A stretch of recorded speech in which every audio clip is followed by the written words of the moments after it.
Hello everyone, আসসালামু আলাইকুম। আশা করি আপনারা সকলেই অনেক বেশি ভালো আছেন। 12,999 টাকা অর্থাৎ 13,000 টাকায় রিয়েলমি নোট 60 এই ডিভাইসটি আপনারা বর্তমানে পেয়ে যাচ্ছেন। আজকের ভিডিওতে এই ডিভাইসটির ভালো খারাপ দিক এবং এইটা নিয়ে বিস্তারিত আলোচনা করতে যাচ্ছি। বাই দ্য ওয়ে, আজকের এই ভিডিওটি মেক করতে আমাদেরকে অনেক বেশি হেল্প করেছে দ্য মোবাইল সিটি কর্নার, এবং তাদের শপ আছে আমাদের টাঙ্গাইল শহরে। যারা ভিক্টোরিয়া রোডে এসেছিলেন তারা অবশ্যই জাহাজ বিল্ডিং চেনার কথা। জাহাজ বিল্ডিং এর একদম নিচতলায় তাদের শপ আছে এবং তাদের কন্ট্যাক্ট নাম্বার আমি আমার ভিডিও ডেসক্রিপশন বক্সে দিয়ে রাখবো। এবং তাদের থেকে ফোন নিলে কিন্তু ফোনের সাথে সাথে আপনারা কিন্তু বেশ কিছু গিফট পেয়ে যেতে পারেন।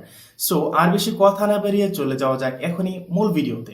রিয়েলমি নোট 60 এই ডিভাইসটির বিল্ড কোয়ালিটি এবং ডিজাইনের কথা বলতে গেলে এখান থেকে আপনারা পেয়ে যাবেন হচ্ছে পিছনের দিকে মোট ডুয়াল ক্যামেরা সেটআপ, যার মেইন শুটারটি হচ্ছে 32 মেগাপিক্সেলের এবং এইটার ফ্রন্ট ক্যামেরায় আছে 5 মেগাপিক্সেলের একটি সেলফি শুটার, এবং এটার পুরাটাই হচ্ছে একটি পলিকার্বনেটের ছড়াছড়ি। এটার ফ্রেমটাও পলিকার্বনেটের এবং এটার ব্যাকশেলটাও পলিকার্বনেটের, এবং এটার ব্যাকশেলটা পলিকার্বনেট হওয়া সত্ত্বেও এখান থেকে কিন্তু ম্যাট ফিনিশ দেওয়া হয়েছে, এবং ম্যাট ফিনিশ দেওয়ার কারণে ডিভাইসটা দেখতে কিন্তু যথেষ্ট সুন্দর লাগে, এবং এটাতে ময়লা এবং ফিঙ্গারপ্রিন্ট পড়ার সম্ভাবনা কিন্তু অনেক বেশি কম, যার ফলে দীর্ঘদিন ধরে এই ফোনটি আপনার অনেক বেশি সুন্দর দেখা দেবে।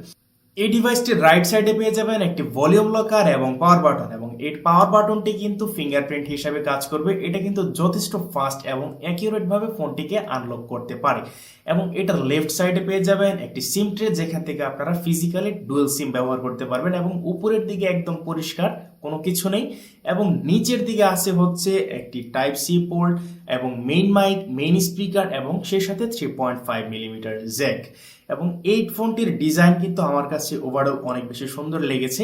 ডিভাইসটার ওয়েট হচ্ছে 187 গ্রাম এবং 7.8 মিলিমিটার হচ্ছে এটার থিকনেস, এবং এটাতে মোট দুইটা কালার আছে, একটি হচ্ছে ভয়েস ব্লু এবং মার্বেল ব্ল্যাক। এই ডিভাইসটির ডিসপ্লের কথা বলতে গেলে এখান থেকে 6.74 ইঞ্চি একটি আইপিএস এলসিডি ডিসপ্লে পেয়ে যাবেন, যেখান থেকে আপনারা 90 হার্টজ রিফ্রেশ রেট এবং ডিসপ্লেটির colour accuracy, colour tune, brightness আমার কাছে মোটামুটি সবকিছু ভালোই লেগেছে।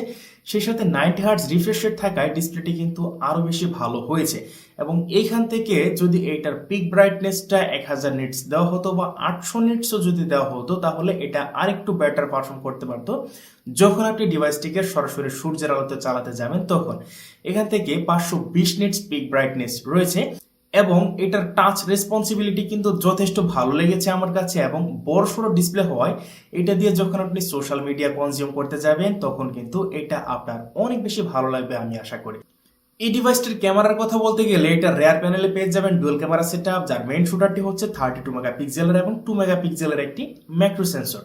তো এইটা দিয়ে যখন আপনি ফটোগ্রাফি করতে যাবেন সেই ক্ষেত্রে যখন একটা প্রপার লাইট পায় তখন মোটামুটি ভালোই ফটোগ্রাফি করতে পারে, ফটোর কালার এবং ডিটেলস ভালোই ধরে রাখতে পারে। কিন্তু যখন এটা দিয়ে আপনি একটু লো লাইটে ফটোগ্রাফি করতে যাবেন সেই ক্ষেত্রে দেখা যায় যে এটা অনেকটা ভালো ফটোগ্রাফি করতে পারে না, এবং পোর্ট্রেট মোডে অনেক সময় দেখা যায় যে হাত ভালোভাবে স্টেবল না রাখতে পারলে এইচ ডিটেকশনের ক্ষেত্রে ভালোই এটা প্যারা খায়। এবং এটার ফ্রন্ট ক্যামেরার কথা বলতে গেলে এখানে 5 মেগাপিক্সেলের একটি ফ্রন্ট ক্যামেরা, একটি সেলফি ক্যামেরা থাকছে, যেটার কোয়ালিটি কিন্তু ভালোই ছিল, এবং লো লাইটে এইখানেও ফটোকে ভালোই সফট করে, এবং এইটাও মোটামুটি ভালোই ছবি টবি ধরে রাখতে পারে যদি প্রপার লাইট পায়। তো বাজেট বিবেচনায় এটার ক্যামেরা যে একদম হাই লেভেলের সেটাও বলা যাবে না, এবং একদম লো লেভেলের ক্যামেরাও যে এখানে দিয়েছে সেটা বললেও কিন্তু ভুল হবে। তো বাজেট বিবেচনায় আমার কাছে এটা ভালোই লেগেছে।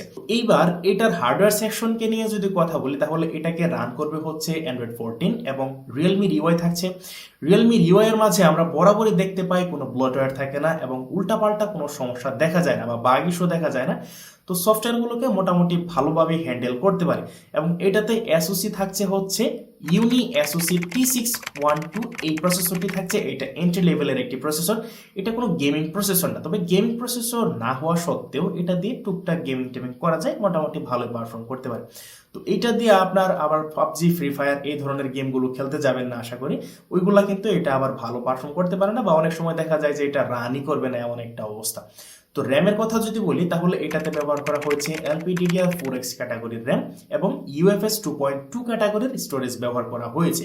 তো এই বিষয়টা আবার আমার কাছে একটু ভালো লেগেছে। LPDDR4X ক্যাটাগরির র্যাম থাকায় যখন এটা দিয়ে আপনারা মাল্টিটাস্ক করতে যাবেন সেই ক্ষেত্রে 5-6টা অ্যাপস এটা ইজিলি চালাতে পারে, কিন্তু যখন 10-12টা অ্যাপস রান হয়ে যায় তখন কিন্তু এটা ভালোই প্যারা খায় ওই সবগুলো অ্যাপসকে রান করে রাখতে, এবং একটি অ্যাপসে থেকে আরেকটি অ্যাপস ওপেন করতে ভালোই সময় লেগে যায়।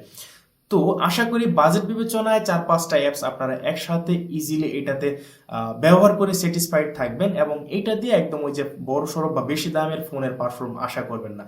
তো আবার এটার ব্যাটারির কথা বলতে গেলে এখান থেকেও কিন্তু ভালো কিছু পেয়ে যাবেন। 5000 mAh এর ব্যাটারি থাকছে এবং ফোনের বক্সের সাথে 10 ওয়াটের একটি চার্জার থাকছে।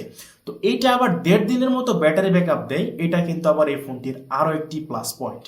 তো ওভারঅল এটার ব্যাটারি পারফরমেন্স কিন্তু আমার কাছে যথেষ্ট ভালো লেগেছে। তো এই ফোনটার খারাপ দিকের কথা বলতে গেলে এটাতে একটি ওয়াটার ড্রপ ডিসপ্লে আছে, যেটা আমার কাছে মানে একদম খারাপ যে বলবো তা না। এটার ওয়াটার ড্রপ ডিসপ্লেটি কিন্তু যথেষ্ট ছোট, আবার বাজেট বিবেচনায় ওয়াটার ড্রপ ডিসপ্লে কিন্তু স্যাটিসফাইড বা স্যাক্রিফাইস করা যায়। এবং এটার আরো কিছু বিষয় আছে, যেমন এটার প্রসেসর সেকশনে যদি আরেকটু ভালো প্রসেসর দিত তাহলে অন্য সকল ক্ষেত্রে এটা কিন্তু আরেকটু বেটার পারফর্ম করতে পারতো। এবং এটার আরেকটি ভালো দিক হচ্ছে এটার ফিঙ্গারপ্রিন্ট হচ্ছে যথেষ্ট ফাস্ট এবং অ্যাকিউরেট ভাবে ফোনটিকে আনলক করতে পারে। সেই সাথে এটাতে ফেস আনলক সিস্টেম আছে, ওইটাও কিন্তু যথেষ্ট ফাস্ট। এবং এই ফোনটা এবার কারা নেবেন সেই কথাটি যদি বলি, যারা সোশ্যাল মিডিয়া হ্যান্ডেল করতে চান, day to day life use করার জন্য আপনার একটি ফোন দরকার, টুকটাক ফটোগ্রাফি করতে চান এবং সোশ্যাল মিডিয়াতে ভালো একটি পারফরমেন্স পাইতে চান, তারা কিন্তু এই ডিভাইসটির দিকে চলে আসতে পারেন। এবং যারা ভিডিও কলে স্পেশালি কথা বলতে চান তাদের জন্য এটা ভালো একটি ডিভাইস হতে পারে আমি আশা করি। তো এই ফোনটির প্রাইসের কথা যদি বলি এবার, তাহলে এটার 4/128GB ভ্যারিয়েন্টটি 12,999 টাকা বা 13,000 টাকা, এবং এটার 4/64GB ভ্যারিয়েন্টটি 12,000 টাকা। আমি সবাইকে বলবো যারা এই ডিভাইসটি নিতে চান তারা অবশ্যই 128GBর ওই ভ্যারিয়েন্টটিকেই নিতে। তার কারণ হচ্ছে কখন স্টোরেজ বেশি লেগে যায় সেটা কিন্তু বলা যায় না। মাত্র 1000 টাকার জন্য 128GB ভ্যারিয়েন্টটি মিস করার কোনো মানেই হয় না। সো গাইস, এই ছিল আজকের ভিডিওটি কেমন লেগেছে অবশ্যই আমাদেরকে জানাবেন। এবং আমাদের চ্যানেলে প্রায় 4000 সাবস্ক্রাইব ছুঁই। আপনাদের ভালোবাসার চ্যানেল, আপনারা আরেকটু ভালোবাসা দিলে আমি আরেকটু এগিয়ে যেতে পারবো। সো আপনাদের সাথে দেখা হচ্ছে নতুন কোনো ভিডিওতে। সে পর্যন্ত অনেক বেশি ভালো থাকবেন। আজকের মতো এখানে শেষ করছি। আসসালামু আলাইকুম।